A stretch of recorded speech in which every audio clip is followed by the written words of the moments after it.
नमस्ते, good morning. आज का जो मेरा लेक्चर है वो नीट से रिलेटेड है, नीट से संबंधित है। नीट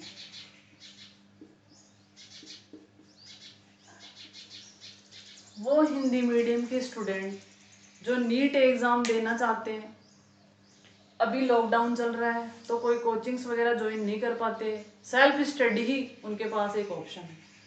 तो मैं चाहती हूँ कि मैं उनकी कैसे ना कैसे मदद करूँ। सबसे पहले देखते हैं नीट क्या होता है।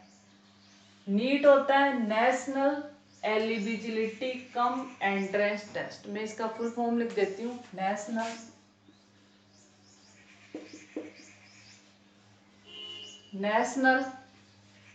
एलिजिबिलिटी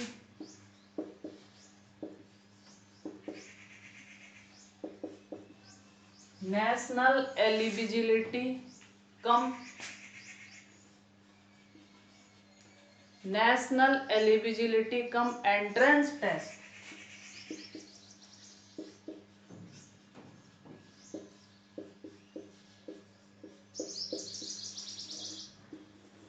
जो भी बच्चा बायोलॉजी लेता है उसका एक और एक मेन टारगेट होता है। जो भी बच्चे जिस भी बच्चे ने बायोलॉजी ली है, बायोलॉजी, उसका मेन टारगेट होता है डॉक्टर बनना। क्या बनना? डॉक्टर बनना चाहता हो, कैसे भी उसका मेन टारगेट ये होता है डॉक्टर बनना। तो पहले क्या होता था, अलग अलग स्टेट अलग अलग एग्जाम कंडक्ट करवाते थे। राजस्थान आरपीएमटी करवाता था, सेंटर में सीपीएमटी होती थी, एमपी साइड में एमपीएमटी होती थी। तो डिस्ट्रिक्ट वाइज क्या होता, सॉरी क्या कह सकते, स्टेट वाइज इसका एग्जाम होता था। पर इसके बाद में जो गवर्नमेंट है, सेंट्रल गवर्नमेंट है, उसने एक पर्टिकुलर एग्जाम डिसाइड कर दिया जिसको बोलते हैं नीट। हिंदी मीडियम के जो स्टूडेंट्स होते हैं बेसिकली उनकी प्रॉब्लम ये होती है, कोचिंग्स वगैरह में जाते हैं तो टीचर्स है, जो साथ वाले स्टूडेंट्स है, उन सब का एक ही टॉकिंग ऑफ वे होता है इंग्लिश मीडियम। अब हिंदी मीडियम वाले बच्चों के साथ प्रॉब्लम ये आती, आता है उनको बहुत कुछ, बेसिक्स भी अच्छे होते हैं कईयों के, ज्यादातर के अच्छे हो सकते हैं, पर उनके सामने प्रॉब्लम आती है मीडियम की। मीडियम यानी माध्यम, उनके सामने प्रॉब्लम आती है माध्यम। अब हिंदी इंग्लिश में आता है, टर्मिनोलॉजी मेनली प्रॉब्लम कहाँ होती है आपकी, टर्मिनोलॉजी की। और सबसे अच्छी बात यह है कि हिंदी बहुत टफ होती है, इंग्लिश बहुत इजी होती है। तो जो हिंदी मीडियम के बच्चे होते हैं वो कोचिंग्स वगैरह भी ज्वाइन कर लेते हैं, पैसा भी लग जाता है। कोचिंग्स वगैरह में क्या होता है, अगर आपने एक बार कोचिंग कर ली, उनका जो फीस डिपॉजिट होता है वो इंस्टॉलमेंट में हो रहा है, या 2 इंस्टॉलमेंट है, 4 है। तो जैसे आपने एडमिशन लिया और बल्क में क्लासेस होती है, कई बच्चों की प्रॉब्लम ये होती है, हेजिटेशन होता है, वो नहीं पूछ पाते। वो तो दोनों मीडियम में हो सकती है, पर मेन प्रॉब्लम आती है आपके मीडियम की। इसके लिए मैंने नीट क्लास ऑनलाइन क्लासेस चालू की है। मेरा एक चैनल है पर्टिकुलर, मैं आपकी हेल्प करना चाहती हूँ। मेरा कोई स्पेसिफिक उससे कोई फायदा नहीं है। मैं चाहती हूँ कि हिंदी मीडियम वाले बच्चे भी डॉक्टर बने। उनके सामने सिर्फ एक ही प्रॉब्लम है कि उनके पास मीडियम की प्रॉब्लम है, तो मीडियम आपकी प्रॉब्लम नहीं होनी चाहिए। इसके लिए अपन बायोलॉजी के बेसिक कंसेप्ट देखेंगे। नीट के बारे में आपने देख लिया, national eligibility cum entrance test, मतलब नेशनल लेवल पे होता है, जिस बच्चे की रैंकिंग होते है उसी के अकॉर्डिंग उसको क्या मिली जाती है आपकी। सपोज आपकी बहुत अच्छी रैंक है, first rank, second rank, third rank, तो आपको जो टॉप कैटेगरी के कॉलेज होते हैं, गवर्नमेंट कॉलेज होते हैं, उनमें आपको क्या दिया जाता है, एडमिशन मिल जाता है। और उनकी सारी फैसिलिटीज मैं आपको ये लेक्चर के बीच बीच में डालती रहूंगी। जो टॉप कॉलेजेस होती है, जैसे एम्स है दिल्ली, वहाँ के हॉस्टल, वहाँ की लाइफ, मतलब आपकी एमबीबीएस एक वन आपके 4 इयर्स में होती है एमबीबीएस कंप्लीट। जो नीट दोगे फिर आप क्या करोगे, नीट जैसे आपका नीट क्लियर हुआ तो आप एमबीबीएस करोगे। अपन को तो टॉप रैंक लानी है, पर वो नीचे रैंक से मतलब ही क्या है। अपन जब अच्छे से स्टडी करेंगे तो कौन रोक सकता है अपन को, कोई नहीं रोक सकता। तो एमबीबीएस जब आपका नीट में अच्छी रैंक बनेगी तो एमबीबीएस होगा। एमबीबीएस मास्टर इन मेडिसिन और मास्टर इन सर्जन, ये एक अकेली इकलौती ऐसी डिग्री है जिसमें आपको एक साथ 2 डिग्रियां प्रोवाइड होती है। एमबीबीएस, मास्टर इन मेडिसिन और मास्टर इन सर्जन। ठीक है, तो एमबीबीएस डिग्री एक इकलौती डिग्री है जिसमें आपको एक साथ 2 डिग्रियां, जैसे सपोज किसी ने बीएड किए, किसी ने बीडीएस किए तो बैचलर इन डेंटिस्ट, ठीक है, किसी ने वेटनरी किए तो जो जानवरों का डॉक्टर होता है। पर एमबीबीएस सर्जरी में भी वो क्या है, आपका डॉक्टर है, और मेडिसिन का भी डॉक्टर है। जो एक एमबीबीएस डॉक्टर होता है उसकी ये डिग्री होती है। फिर अगर आप एमबीबीएस कर लेते हो 4 साल के बाद में, तो उसके बाद में आप आगे एमडी करो, एमएस करो और आगे कोर्सेज करो। ठीक है, इसके अलावा अगर आपकी रैंक बहुत अच्छी है 2, 4, 5, 6, 10, 15, 20, 25, तो आपको टॉप कॉलेजेस मिलते हैं एमबीबीएस के, या मेडिकल कॉलेज कह सकते हो आप, जैसे दिल्ली एम्स है। या आपकी रैंक फर्स्ट सेकंड थर्ड आती है तो आपको फॉरेन का ऑफर होता है। और इंडिया में सबसे बड़ी प्रॉब्लम यह है कि यहाँ फैसिलिटीज नहीं है, टैलेंट की कोई कमी नहीं है इंडिया में। इंडिया का हर डॉक्टर फॉरेन के एक साइंटिस्ट के बराबर दिमाग रखता है। अभी अपने मेडिकल इमरजेंसी हुई, अमेरिका है, इटली है, फ्रांस है। इटली सेकंड नंबर पे है मेडिकल सुविधाओं में। इटली कौन से नंबर पे है? सेकंड नंबर पे मेडिकल सुविधाओं में। मतलब उनके पास इतना अच्छी मेडिकल फैसिलिटीज है, इसके बावजूद भी वो कोविड-19, ये अपने कोविड-19 बार बार आएगा तो अपन कोविड-19 के बारे में भी देखेंगे। तो कोविड-19 अपन इसका डिस्कस देखेंगे, कोविड-19 क्या है, बीच बीच में जब टॉपिक पढ़ेंगे तब देखेंगे कोविड-19 क्या है। कोरोना वायरस, कोरोना या कोविड-19, ये 19 क्यों पढ़ा, कोविड का मतलब क्या है, आई का मतलब क्या है, ये सारे एक्सप्लेन करूंगी मैं आपको। ठीक है, वो कंट्रोल नहीं कर पाए इतनी अच्छी मेडिकल फैसिलिटीज होने के बावजूद। वाई, क्यों? इसके पीछे रीजन ये है कि वहां टैलेंट है, सुविधाएं भी है, पर इंडियन माइंड के बराबर टैलेंट नहीं है। ठीक है, तो अपने एसएमएस मेडिकल कॉलेज, अपन को गर्व करना चाहिए, एसएमएस मेडिकल कॉलेज के डॉक्टर्स ने, वो किया जो ऑल ओवर द वर्ल्ड नहीं कर पाया। वाई, क्यों? क्योंकि अपने पास टैलेंट की कोई कमी नहीं है, बस सुविधाएं नहीं है।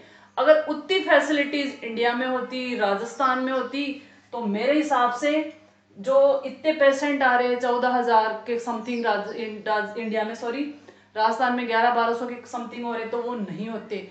फिर भी अपने डॉक्टर्स ने मेहनत करके हाइड्रोक्सी क्लोरोक्विन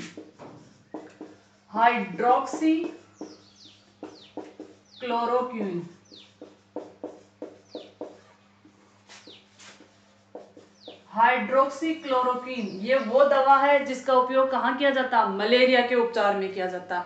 उसका यूज लेके, और जो कोविड के या कह सकते हैं कोरोना के पेशेंट थे, उनको क्या किया? रिकवर किया। एसएमएस मेडिकल कॉलेज के 4 डॉक्टर्स थे, 2 मेडिसिन डिपार्टमेंट के थे, इसके अलावा 2 सर्जन थे। इन सब ने मिलके वो किया ऑल ओवर द वर्ल्ड में। उसके पीछे रीजन क्या है? इंडिया का हर डॉक्टर क्या होता है? आपका एक साइंटिस्ट होता है, इतना माइंड होता है। बस दिक्कत कहाँ है? अपने फैसिलिटीज की कमी है, सुविधाओं की कमी है। आज भी गाँव में कई जगह ऐसा टैलेंट है कि जब वो निखर के बाहर आता है तो दुनिया को जन्नत कर सकता है। तो अपने पास टैलेंट है, सब कुछ है, बेसिक्स है, फिर अपना नीट में सिलेक्शन नहीं हो पा रहा। सिर्फ रीजन है मीडियम। इस प्रॉब्लम के सॉल्यूशन के लिए ही मैंने हिंदी मीडियम के बच्चों के लिए नीट की ऑनलाइन क्लासेस चालू की है। मैं पूरी कोशिश करूंगी कि मैं अपना 100% दूं, पर मैं 100% देने से कुछ ही नहीं होगा। आप जब 200% दोगे तो ही आप क्या होंगे? आपके सक्सेस होंगे। इसीलिए मैंने बायोलॉजी की ऑनलाइन क्लासेस चालू की है। अब अपन देखते हैं कि नीट तो अपन ने देख लिया, national eligibility cum entrance test. फिर जब से आपने अच्छी रैंक बनती है, अपन को कहाँ एडमिशन मिल जाएगा? एमबीबीएस में। अब गवर्नमेंट ने ये भी डिसाइड किया है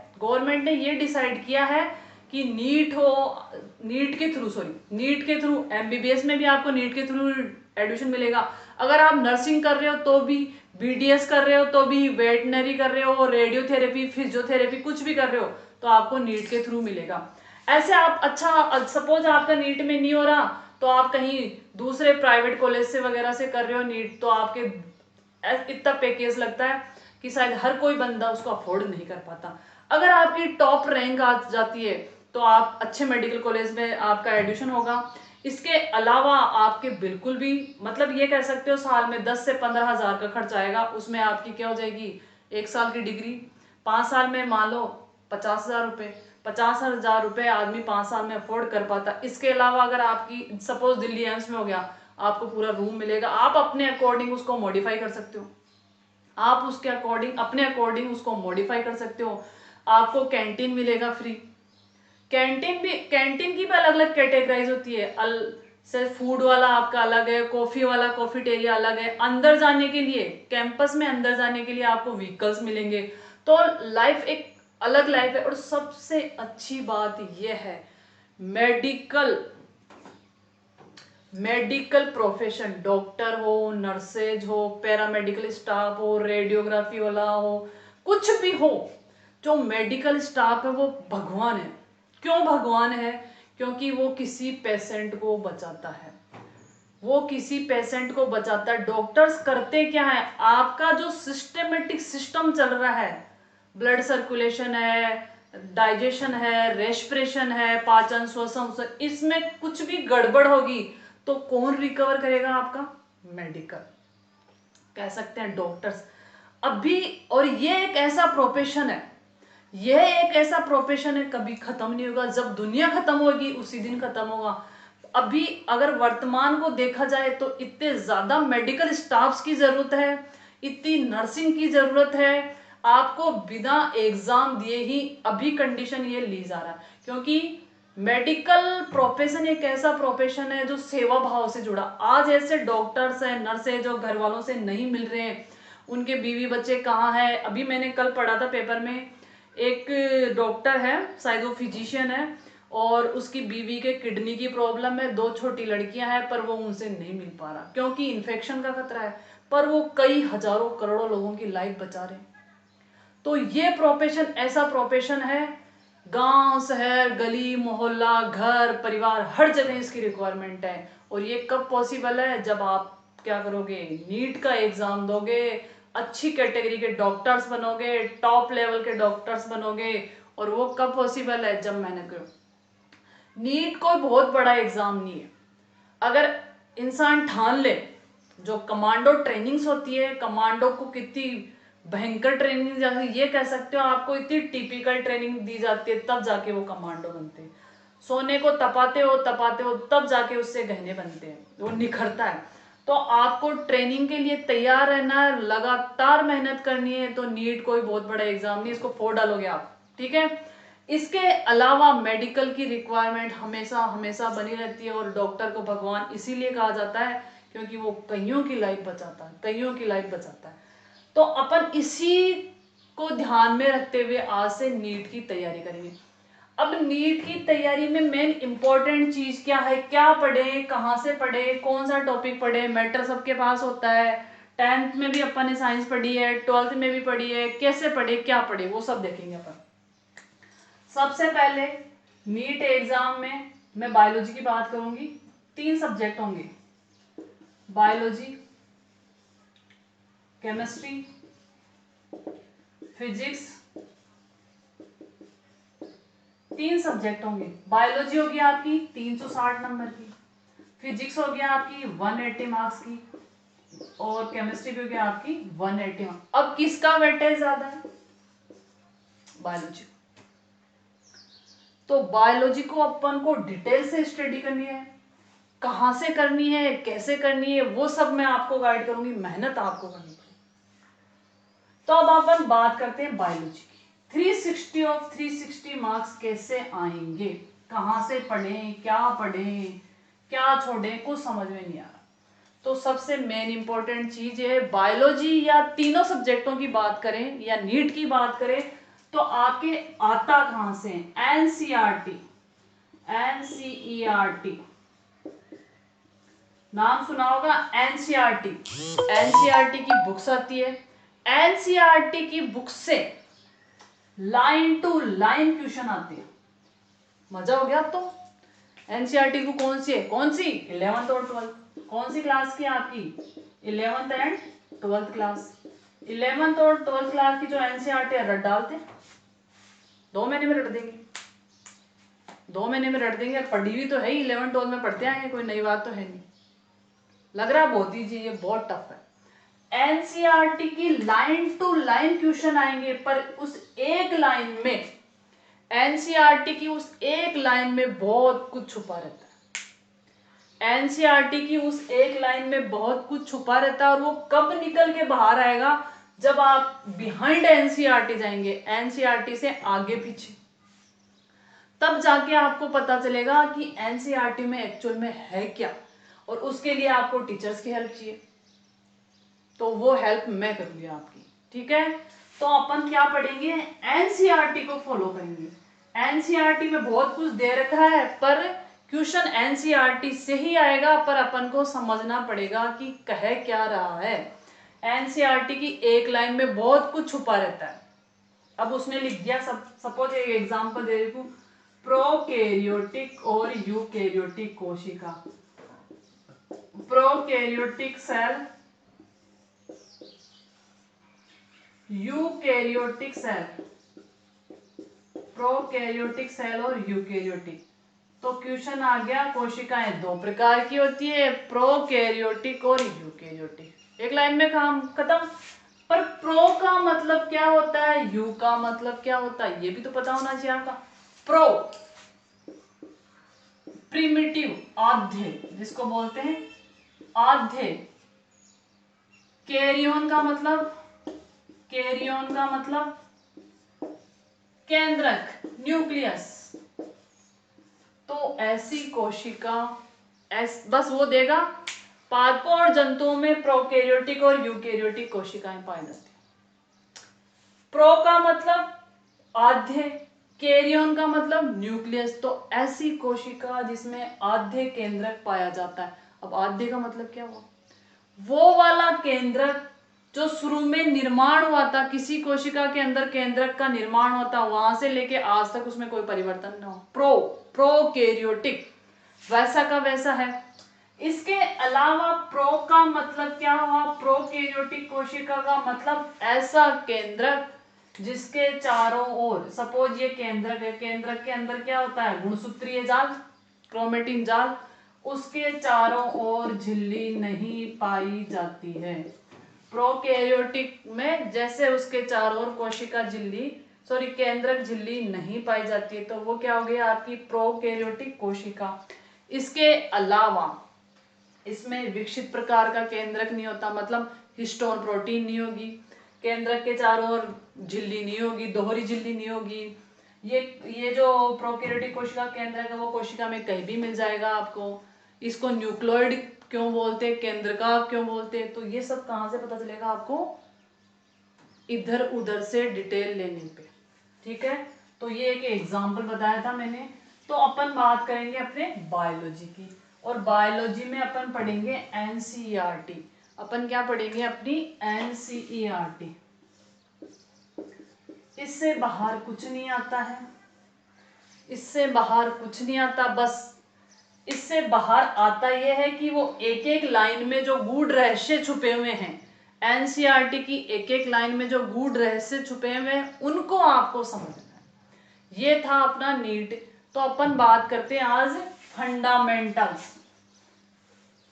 मतलब आप स्कूल में गए, पढ़ना स्टार्ट कर दिए थे क्या, नहीं। पहले आपने क्या सीखा, एबीसीडी सीखी, फिर क्या हुआ, मात्राएं सीखी, फिर जाके आपने शब्द सीखे, फिर सेंटेंस बनाए, और फिर जाके बुक पढ़ना है। तो अपन देखेंगे, अपन अपने को होता है, अपन बेसिक्स पढ़ते हैं, अपने बेसिक्स तैयार है। कईयों को, मुझे भी ऐसा लगता होगा कि मेरे बेसिक्स तैयार है, पर ऐसा कोई प्राणी नहीं है, ये कह सकते कोई इंसान नहीं है जो कंप्लीट हो। कंप्लीट होते तो भगवान हो जाएगा। तो बेसिक्स से अपन क्या करेंगे, बायोलॉजी को उठाएंगे। आज क्या करेंगे अपन, बेसिक से बायोलॉजी को उठाएंगे। तो अब बायोलॉजी क्या होती है, बायोलॉजी क्या होती है, ये भी सबसे बड़ी प्रॉब्लम आ गई। बायोलॉजी, जिसको अपन बोलते हैं जीव विज्ञान, जीव विज्ञान। बायोलॉजी यानी जीव विज्ञान, क्या करें, बायो जीव, लॉजी अध्ययन, ये तो आप लोग सिंपल सा पढ़ा होगा। बायोलॉजी या जीव विज्ञान मतलब जीवों का अध्ययन, बायो यानी जीव, तो जीवों का अध्ययन क्या कहलाता है आपका, बायोलॉजी। अब बायोलॉजी में दो सब्जेक्ट इंक्लूड है, बायोलॉजी में दो सब्जेक्ट इंक्लूड है, दो सब्जेक्ट सम्मिलित है, बॉटनी, दूसरी आपकी जोलॉजी, दूसरी क्या आपकी जूलॉजी। तो बायोलॉजी में क्या होगा, बॉटनी का अध्ययन भी किया जाता है और जूलॉजी का अध्ययन भी किया जाता है। तो बायोलॉजी दो स्ट्रीम से, दो विज्ञान की शाखाओं से मिलके बनी है, जिसको क्या कहते हैं अपन, बायोलॉजी। उसमें बॉटनी भी आएगी और आपकी जूलॉजी। तो बॉटनी क्या है, जूलॉजी क्या है, बायोलॉजी क्या है, बायोलॉजी सर्वप्रथम किसने दिया, बायोलॉजी की खोज क्या हुई, तो अपन देखेंगे बेसिक्स ऑफ बायोलॉजी। क्या देखेंगे, बेसिक्स ऑफ बायोलॉजी, या कह सकते हैं साइंस के बेसिक्स, विज्ञान का फंडामेंटल क्या है। अपन देखो जब पढ़ेंगे तो थोड़े थोड़े सब इंग्लिश की टर्मिनोलॉजी यूज करेंगे, क्योंकि वो करता क्या है, इंग्लिश वर्ड को हिंदी में लिख देता है। जैसे मैंने लिखा एम्ब्रियोलॉजी, एम्ब्रोलॉजी, एम्ब्रोलॉजी को हिंदी में बोलते हैं भ्रूण विज्ञान। मैं सारे शब्द आपको इंग्लिश हिंदी दोनों बताऊंगी। भ्रूण विज्ञान, भ्रूण विज्ञान, पर वो इसको इंग्लिश में लिख के दे देगा, भ्रूण विज्ञान ना लिख के एम्ब्रोलॉजी को लिख देगा एम्ब्रोलॉजी। लो साहब, भ्रूण विज्ञान से तो पता चलता है भ्रूण का अध्ययन क्या कहलाता है, भ्रूण विज्ञान, पर एम्ब्रोलॉजी उसने इस वर्ड में लिख दिया है इंग्लिश और उसको इसने हिंदी में लिख दिया। तो अपन टर्मिनोलॉजी ऐसे देखेंगे, उससे क्या होगा, क्वेश्चन यहीं से आएगा। और होता क्या है, चाहे आपके हिंदी में पेपर आए, पेपर दोनों में आएगा, हिंदी और इंग्लिश में, तो जो इंग्लिश वाला वर्ड होता है उसको सही माना जाता है। आपके बोर्ड कक्षाओं में भी ऐसा ही होता है। तो अपन दोनों देखेंगे, तो ध्यान रखना ये टर्मिनोलॉजी आपको ध्यान रखनी है। मैं पूरा हिंदी इंग्लिश दोनों में आपके मिक्स में पढ़ाऊंगी। इसके अलावा ज्यादा आपका टारगेट रहेगा हिंदी। तो टर्मिनोलॉजी का आपका ध्यान रखना। तो अपन देखेंगे बेसिक्स ऑफ बायोलॉजी, बायोलॉजी के फंडामेंट्स क्या है, बेसिक्स कैसी है, आधारभूत बायोलॉजी जिसको बोलते हैं। टॉपिक है अपना, टॉपिक तो नहीं कह सकते, basics of biology.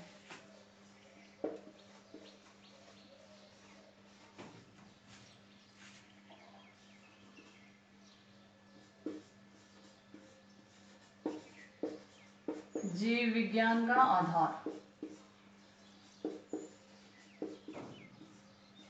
Basics of biology. सबसे पहले साइंस, साइंस का मतलब क्या होता है, विज्ञान जिसको बोलते हैं, विज्ञान। टू नो, जानना, जानना, साइंस का मतलब भी क्या होता है, जानना। कोई भी सब्जेक्ट है उसमें इंटरेस्ट, क्यूरोसिटी जगाओ, क्यूरोसिटी से क्या होगा, आपको मजा आने लग जाएगा। बायोलॉजी एक इतना इंटरेस्टिंग सब्जेक्ट है, आप उसको लाइफ से रिलेट कर लो, उसको क्या कर लो, लाइफ से। ह्यूमन बींग्स, पृथ्वी पे एक मनुष्य एक ऐसा प्राणी है जिसमें क्यूरोसिटी है, जानने की इच्छा है। अपन देख पूछते रहते हैं, अंडा पहले आया मुर्गी पहले आई, पृथ्वी पे जीवों का उद्भव कैसे हुआ, कहाँ से आया, क्यों आया। तो ये किस स्टूडेंट्स के लक्षण है, साइंस स्टूडेंट्स के, बायोलॉजी स्टूडेंट्स के लक्षण है। तो साइंस का मतलब ही क्या होता है, टू नो, जानना, जागरूकता, क्यूरोसिटी। सब्जेक्ट में क्यूरोसिटी, इंटरेस्ट जगाओ, इंटरेस्ट जगाने से सब्जेक्ट क्या होता है, और इंटरेस्टिंग हो जाता है। सब्जेक्ट क्या हो जाएगा आपका, और इंटरेस्टिंग हो जाएगा। तो अपन देखेंगे बेसिक्स ऑफ बायोलॉजी। ये कोई टॉपिक नहीं है आपका, इसमें बेसिक्स बेसिक देखेंगे, बायोलॉजी क्या है, बायोलॉजी सर्वप्रथम किसने दिया, कैसे डिस्कवरी हुई, एनिशियंट टाइम में क्या था, प्रेजेंट में क्या है, ये सारे अपन देखेंगे। तो सबसे पहले देखते हैं बायोलॉजी।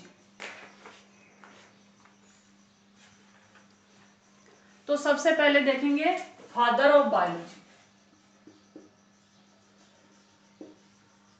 फादर ऑफ बायोलॉजी, जीव विज्ञान का पिता, जीव विज्ञान का पिता कौन है? अरस्तु। फादर ऑफ बायोलॉजी कौन है आपका? अरस्तु। फादर ऑफ बायोलॉजी कौन है आपका? अरिस्टोटल। इंग्लिश में बोलेंगे इसको अरिस्टोटल।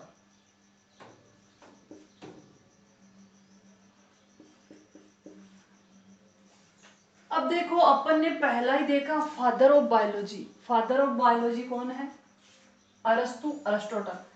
ये बाउंसर क्वेश्चन से डायरेक्ट क्वेश्चन पुटअप होते हैं, डायरेक्ट क्वेश्चन आएगा। अब एक चीज और, आपके जो नीट है उसमें ऑब्जेक्टिव क्वेश्चन आएंगे, tick the correct one, MCQ जिनको बोलते हैं। 4 ऑप्शन देंगे, उनमें से एक क्वेश्चन आएगा। इसके अलावा कथन और कारण वाले क्वेश्चन आएंगे, 2 कथन दे देंगे, ऐसा होता तो ये होता, ऐसे होता तो ये होता। तो कथन और कारण वाले भी क्वेश्चन आपको देखने पड़ेंगे। वो क्वेश्चन क्या होते हैं, वो आपकी मेरिट डिसाइड करते हैं। वो बिल्कुल इजी होते हैं, थोड़ा सा उनको समझने पे दिक्कत होती है। जैसे समझ में आया, जैसे सभी जीवों की आधारभूत इकाई कोशिका होती है। सबको पता है जीवों की आधारभूत इकाई क्या होती है? Fundamental unit of a life, cell. आधारभूत इकाई क्या होती है? कोशिका होती है। अब दूसरा कथन, कारण दे देगा, कथन दे दिया ए, उसका रीजन दे दिया। कुछ जीवों की आधारभूत इकाई कोशिका नहीं होती, कुछ जीवों की आधारभूत इकाई कोशिका नहीं होती है। तो फिर ऑप्शन देगा 4, कथन और कारण दोनों सही है। दूसरा देगा कथन सही है, कारण गलत है। कथन और कारण दोनों गलत है, उपरोक्त सभी। क्या जवाब होगा? दोनों सही है। कुछ जीवों की कुछ जीवों की आधारभूत इकाई, देखो मैं लिखी रहती हूं आपको, सभी जीवों की आधारभूत इकाई कोशिका होती है। सभी जीवों की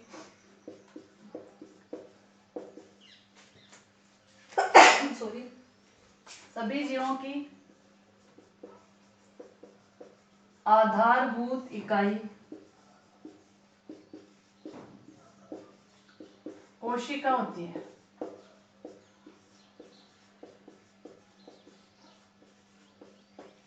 अब इसका रीजन दे दिया आर करके, कुछ जीवों की आधारभूत इकाई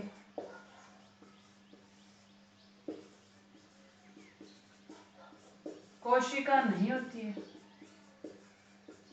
कोशिका नहीं होती है। दोनों सही है क्या? आपको लग रहा होगा सेकंड वाला गलत है, या फर्स्ट वाला सही है, सेकंड वाला भी सही है। देखो, सभी जीवों की आधारभूत इकाई कोशिका होती है, पता है। कुछ जीवों की आधारभूत इकाई कोशिका नहीं होती, ये बिल्कुल राइट कथन है। पर कथन का कारण स्पष्ट व्याख्या नहीं कर रहा है, कथन के कारण स्पष्ट व्याख्या नहीं कर रहा है। वायरस की बात, ये भी सही है, ये भी सही है, पर ये इसकी व्याख्या नहीं कर पा रहा। ऐसे क्वेश्चन भी आते हैं, ये क्वेश्चन ही आपकी मेरिट डिसाइड करते हैं। जैसे कुछ जीवों की, यहाँ क्या आएगा? आधारभूत इकाई कोशिका नहीं होती है। जैसे वायरस कोविड-19, कोरोना वायरस। वायरस क्या है? सजीव और निर्जीव के बीच की योजक कड़ी, connective link between living and non living organism. सजीव और निर्जीव के बीच की योजक कड़ी क्या आपकी? वायरस। हो गया गलत? हो गया। कथन सही है पर कारण कथन की व्याख्या नहीं कर पा रहा है। ऐसे क्वेश्चन भी आएंगे आपके, ठीक है। तो अपन ऐसे भी देखेंगे। तो अपना चल रहा था अरस्तु, फादर ऑफ बायोलॉजी, जीव विज्ञान का पिता।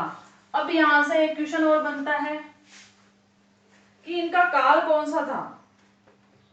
इनका काल कौन सा था? इनका आएगा बीसी, बिफोर क्राइसिस। बीसी का मतलब होता है जो आपके ईसा पूर्व, ईसा के जन्म से पहले का, बीसी। तो इनका काल था 300 इसमें उल्टा लिखा जाता था 384 से लेके 322 बीसी, बिफोर क्राइसिस। तो फादर ऑफ बायोलॉजी अरस्तु, इनका काल था 384 से लेके 322 तक। ये क्वेश्चन अच्छा क्वेश्चन है। सेकंड क्वेश्चन देखते हैं अपन पढ़ रहे हैं बेसिक्स ऑफ बायोलॉजी। बायोलॉजी शब्द का सर्वप्रथम प्रयोग किसने किया? बायोलॉजी शब्द का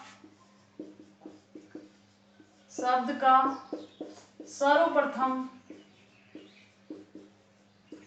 प्रयोग किसने किया? बायोलॉजी शब्द का सर्वप्रथम प्रयोग किसने किया? ये क्वेश्चन भी बन रहा है आपका। तो बायोलॉजी शब्द का सर्वप्रथम प्रयोग किया था लेमार्क और ट्रेविनेरस ने। कौन कौन साइंटिस्ट थे आपके?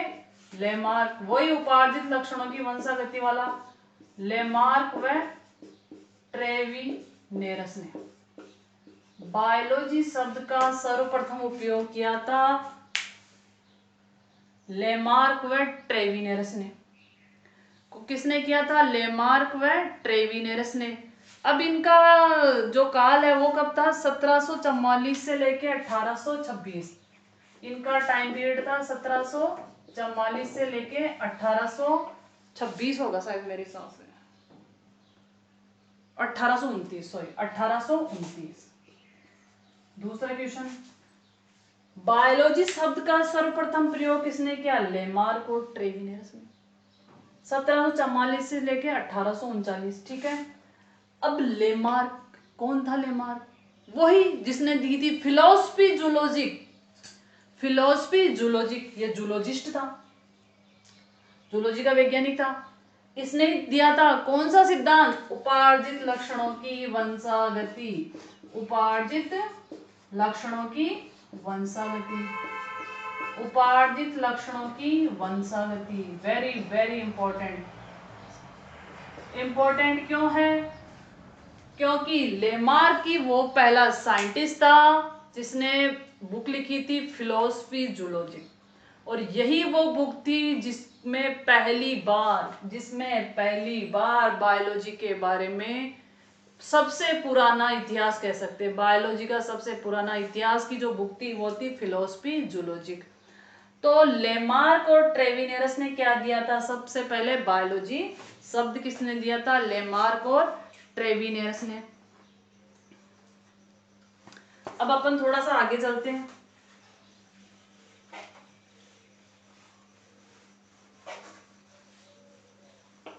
अब अपन देखते हैं जीव विज्ञान की 2 शाखाएं होती है, अपन पढ़ चुके हैं। कौन कौन सी? बॉटनी। अब इनका मीनिंग भी देख लेते हैं। बॉटनी, बॉटनी का मतलब क्या होता है?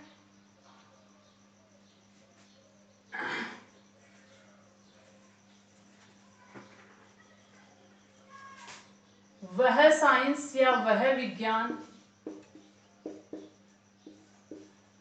जिसमें पादपों का अध्ययन किया जाता है। वह साइंस या वह विज्ञान जिसमें पादपों का अध्ययन किया जाता है। पादपों का अध्ययन किया जाता है, वो क्या होती है आपकी? बॉटनी। अब अगला क्वेश्चन बनता है, फादर ऑफ बॉटनी कौन था? थियोफ्रेस्टस। फादर ऑफ बॉटनी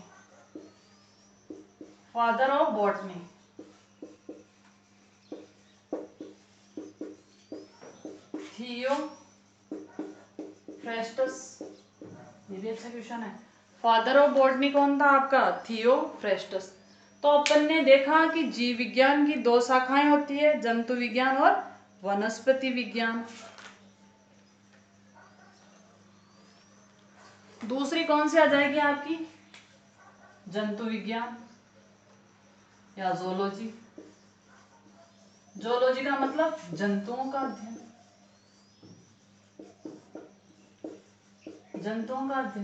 यहाँ एक इंपॉर्टेंट चीज निकल के आ रही है, आप रिलेट करके पढ़ सकते हो। Father of biology and father of zoology दोनों कौन थे? अरस्तु। फादर ऑफ ज़ूलॉजी अरस्तु। फादर ऑफ बायोलॉजी और फादर ऑफ जूलॉजी दोनों ही कौन थे आपके? अरस्तु। ये अपने बेसिक्स ऑफ बायोलॉजी या जीव विज्ञान का जो आधार है, आधारभूत फंडामेंटल क्या है, जीव विज्ञान किस पर टिका है, जीव विज्ञान के बारे में सामान्य परिचय क्या, वो है। ये क्लास आपकी और चलेगी, कंटिन्यू चलेगी। तो ये था आपका बायोलॉजी का आधार। इसमें एक दो पॉइंट और देखते हैं, बाकी अपन कल करेंगे। इसके अलावा जैसे अपन बात करें तो अपन क्या बोलते हैं? बायोलॉजी। अपन क्या बोलते हैं? बायोलॉजी। बायोलॉजी के लिए एक और शब्द भी यूज आता है। बायोलॉजी के लिए एक शब्द और यूज आता है, लाइफ साइंस। Life science.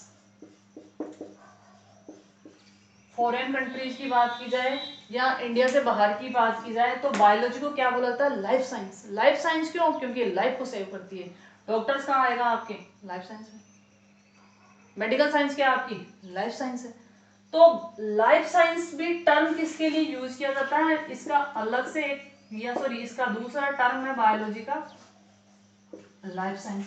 तो बायोलॉजी के लिए अपन लाइफ साइंस भी, अब जैसे जो बच्चे नेट वगैरह देते हैं, टीचिंग जैसे हम लोग नेट वगैरह देते हैं, तो उसमें क्या किया जाता है? CSI अगर नेट की बात की जाती है तो वहाँ लाइफ साइंस आता है, वहाँ बायोलॉजी कहीं लिखा हुआ नहीं आता।